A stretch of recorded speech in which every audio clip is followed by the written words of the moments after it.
Welcome to Mershman Seeds Cup of Joe. On this episode, Ben talks about what it takes to raise high-yielding soybeans when there are lots of rain events and how this benefits crops at different growth stages. Soybean Gall Midge is showing up in fields. You how to manage this pest to protect your yield. Be sure to check out Syngenta's press release PDF on red crown rot in the description below.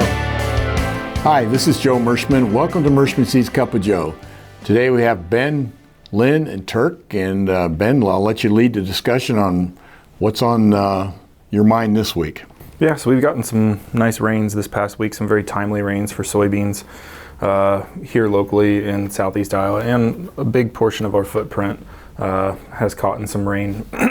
We started last weekend, and we've caught in some nice ones since then. So I kind of wanted to talk about, Iowa State had an article out about what it takes to raise really high yielding soybeans and what time that water needs to fall in order to get those high yielding soybeans. And here from the article that they posted middle of last week, silt loams, silty clay loams, silty clay loam, they basically have the ability to have 2 inches of available water per foot of soil. This means that soybeans in the top 3 feet of soil potentially have 6 inches of plant available water. So why that is important is soybeans require 10 to 11 inches of water during the reproductive phase. The majority of that happens at R3 to R4, which is pod development, and following that is pod fill. So we're probably at that R4, R5 stage out in many of these early April planted soybeans. So this is good timing. This is good for what the soybeans need right now.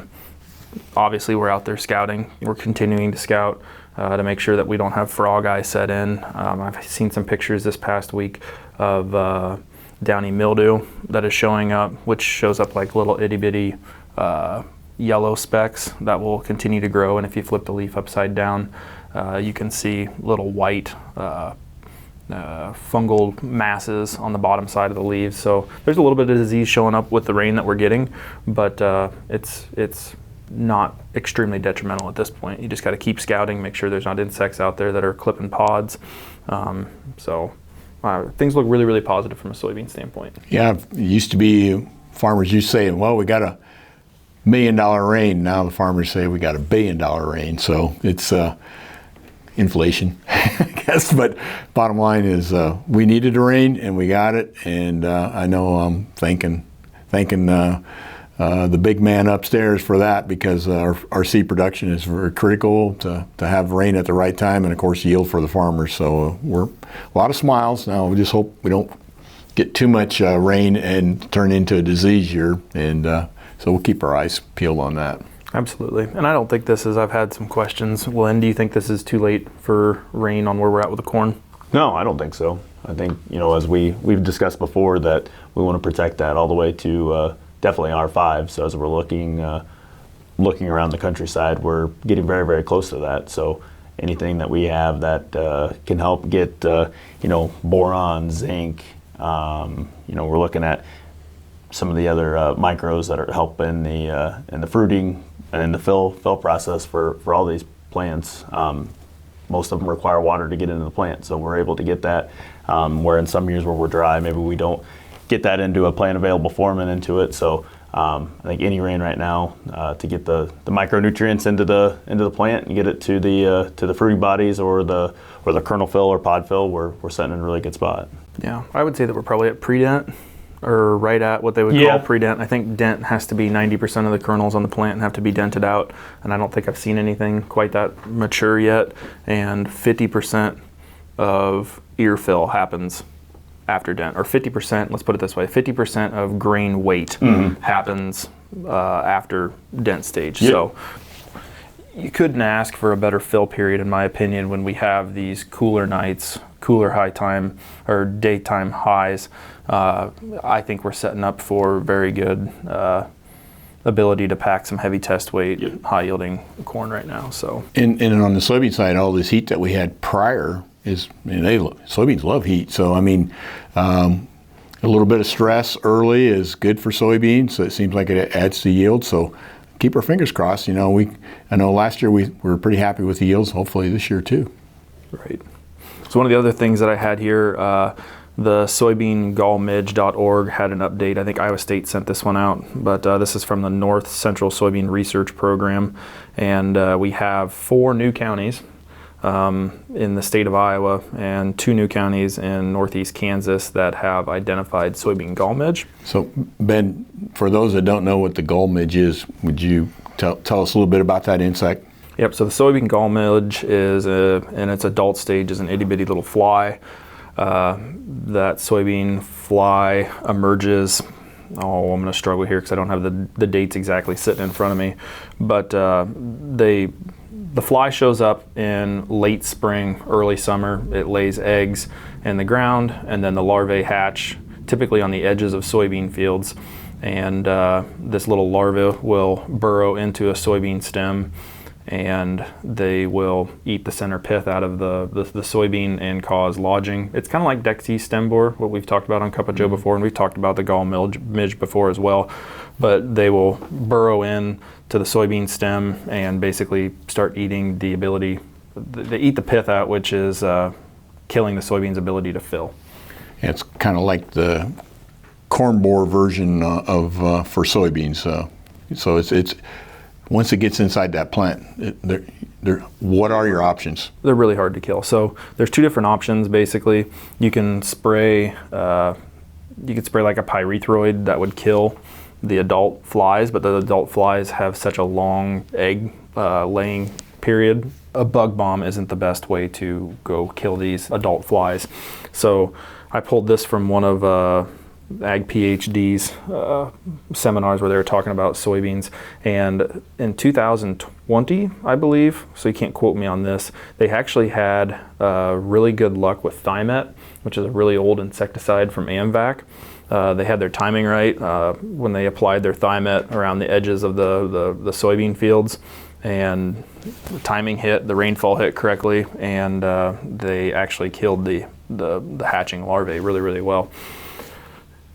If that happened in 2021, 2022 came around and they were really dry in those areas and they didn't get the Thimet activated and they didn't see near as good of efficacy, but they're actually reaching back into the old closet and pulling out some of these older insecticides. Before we were filming, Turk, you were talking about, Thimet was a fairly commonly used product, right? Yeah, absolutely. When 70s, early 70s, mid 70s, that was the product of choice. If you was planting corn, you was probably putting Thimet on. Which is ironic. I remember in the 70s, you watch TV and you'd have commercial after commercial about insecticides and chemicals. You just don't see that today. Mm-hmm. And it's all because of the attitude about that these products are dangerous and causing all kinds of problems. And obviously they can if they're improperly used, but that was commonplace, that a lot of television ads about these products, and that's how farmers would learn about these products. It was different today, but the issue with that insect is so basically how far east has it come? It's kind of the Missouri River, east and west of the Missouri River in Iowa and Nebraska is where it started. Yep. How far east now? Is it, what counties to the east, or what major city, or in Iowa? How close does it come? So it's Marion, Jasper, Marshall, and Hardin County, which is basically to the east side of Ames. Tama area. Yep, it's east of Ames now, so we're definitely on the eastern half of the state. It's slowly progressed across. We got a picture that Alex can look at here. Basically, they identified it in 2018, like what you were saying, along the Missouri River. It's slowly moving east. Like I said earlier, it typically infects border edges of soybean fields. 100% yield loss in those border edges, and it seems like it just keeps moving further east every year. So it's something that we got to keep an eye out for. If they're identifying it in those counties, it's probably in the counties further east. It's probably in the counties that are in the center where they're not identified yet. It's one of those deals where once you see it, it's probably further than where you're looking. So if you were to scout for it, you'd look for a plant that's wilting or damaged, and then you just split it in half and look for that little worm, right? Correct. So the thing that makes them very easy to identify is they're hard when the larvae is very little because the larvae are translucent, but once they get to a certain size, they'll actually turn orange and they look like those little sugar snacks, like they call orange slices back in the day. That's the color. Right. But they look like those little orange slices because most of the time they'll show up in like a little C or a half moon pattern. Miniature versions, right? Correct. So you can see them on the outside edge, but yeah, you just peel across the outer layer because they kind of chew on the outside and then they get into the center. So if you just scrape right at the soil line, isn't it? Yep. So if you just scrape that back with a pocket knife, you'll be able to see the soybean gall midge. But they're expanding. We may have a product, Thimet. It's expensive, but Thimet at time of planting, the labeled rate is 9.8 pounds per acre. It costs about $42. But if you're only doing that on the edges of your soybean fields, it may be worth it when you're looking at 100% yield loss on the first 60, 120 feet of that field. So they must be overwintering somewhere around the outside edges of fields and then flying in. Grass. Specifically, when you say field edges that have grass beside it is where they're very popular. So they'll, here in fields that border pastures or have waterways, be very intentional, I guess, when you're scouting through there, because that would be, up against corn or, a cornfield probably not looking as bad as, say, your waterway or pasture or those type of, really grassy road ditch. So once they come into an area, they're going to stay in an area. Correct. It seems like if you're in a corn-soybean rotation with the grass strip or grass pathway down between them, they'll affect the soybeans really bad. If on the opposite ears, they just move back and forth until they spread all the way out through the field. I know one of the control measures that they talked about was to, in those strips along the edges of those fields, is go continuous corn. Correct. And use your insecticide like he was talking about, and then they'll eventually maybe get on over into the beans again. You may have to widen your corn strip, but that's an effective control measure. I mean, not that's control. It's a cultural control practice. Right, yep.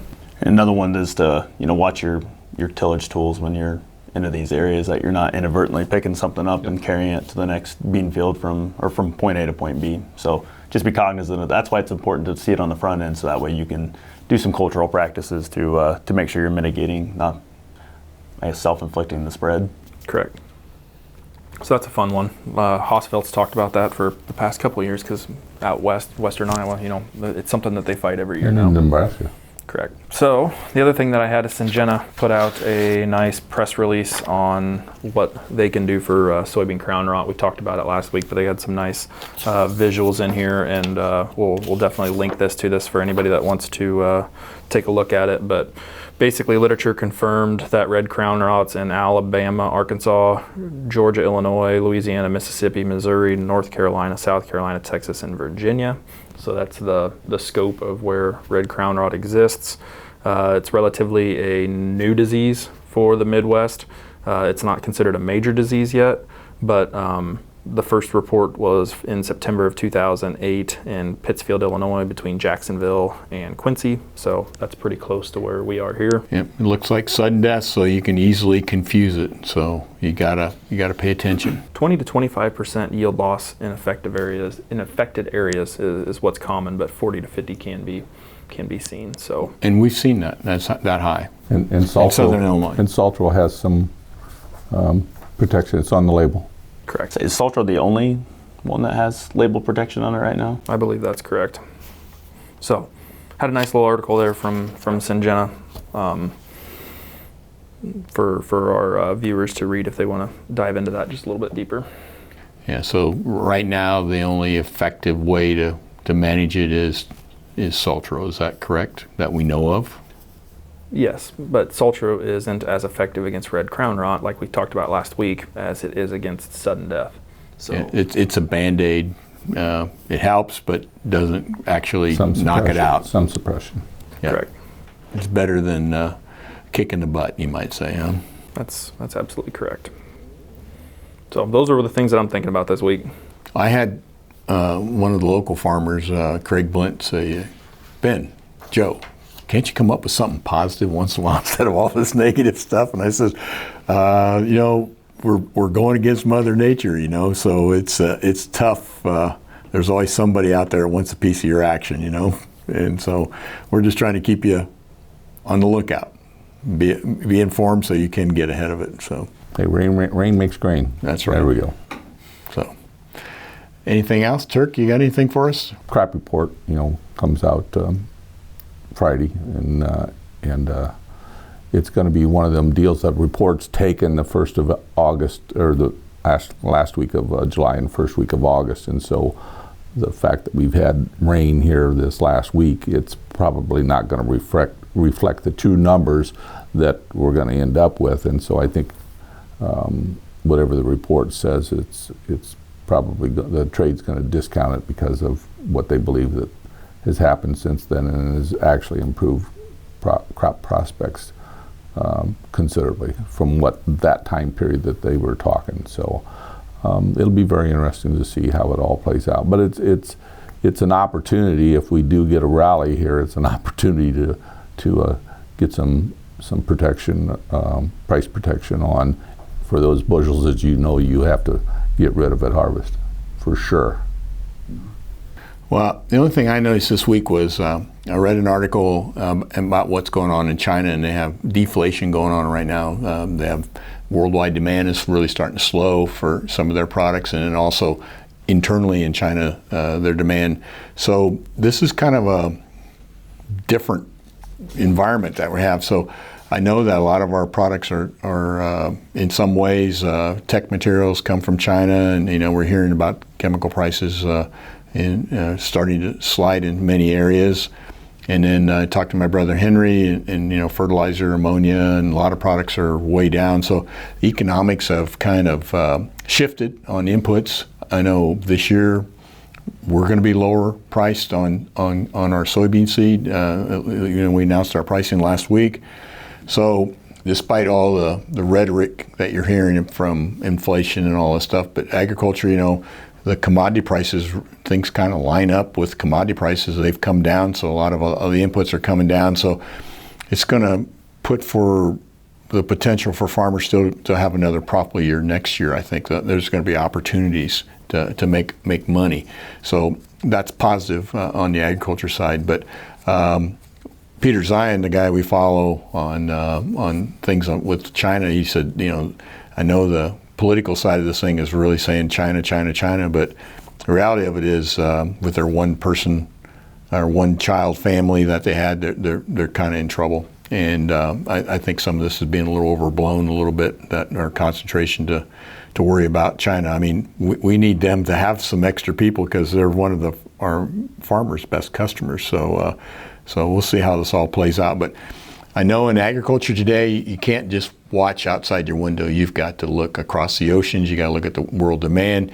You got to look at the economics, and that's what makes it so challenging. So that's just my 2 cents there. There's some stuff going on in the world and some negative things and some positive things that will affect agriculture. So we got to be careful. There was a report this week that they found a huge potash reservoir in Norway that will basically double the world's potash reserves or quantities. So that's good news.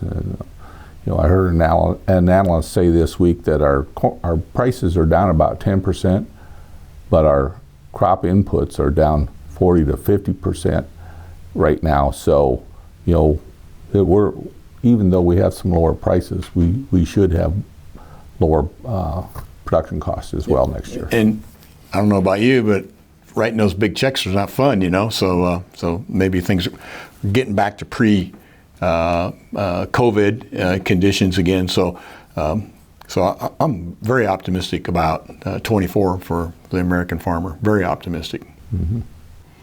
So that maybe the land prices are going to come back again. So come back they're holding strong. Steady. Yeah. Well, anyhow, since we had rain this past week, and I hope you did too, I thought I'd bring some rain jokes. Okay, so I got a few here to brighten your day. And if you didn't get rain, this will guarantee you, if you smile, that the rain will come to your farm. Okay. Did you know that rain doesn't fall? Rain drops. Okay. Mm-hmm. All right. They're starting out here. That's true. Now, I don't know about you, but the rain I had at my house the other day, it started raining in coins outside. It was raining in coins. I guess it's just climate change. Yeah. Yeah. Okay. Does all this rain make you want an ark? I know a guy. Okay. The last one. This is personal, okay? Okay. And this is about my wife, Barb, you know. I think Barb is starting to get a little depressed with all the rain we're getting.